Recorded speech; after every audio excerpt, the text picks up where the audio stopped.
Hello, this is Luke Fry, CPA and co-founder of TimberTax.co, tax services for freelancers and consultants. It is less than 10 days away from the deadline to file your 1040, your individual income tax return, or if you're a single member LLC or sole proprietor, also your business tax return, which is on your Schedule C. If you have not filed your tax return yet, it's probably prudent to go ahead and file an extension. And now remember, it's important to know that an extension is of time to file, not pay. So if you don't make a payment, there will be substantially more penalties than if you do. Also, it's super important to just get that extension filed, because if you don't, then the non-payment penalty would also apply. So again, April 15th, 2018, that's when you want to file the extension for your individual income tax return 1040, including sole prop and single member LLC that's not an S corporation.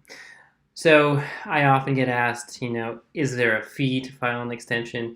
Is there additional risk to file an extension? And the answers to those questions are no.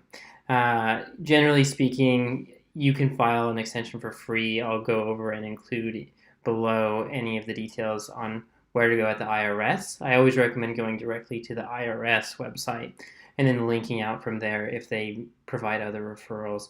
There are lots of companies out there who are more than happy to take your money and not really provide any more value than a free service that the government actually provides.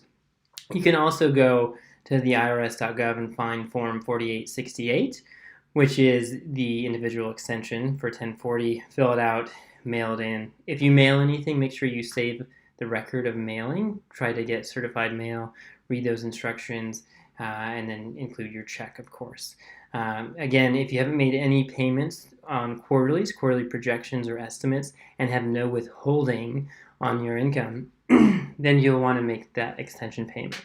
It's possible to file an extension and not need to make a payment, but it just depends very much on your situation.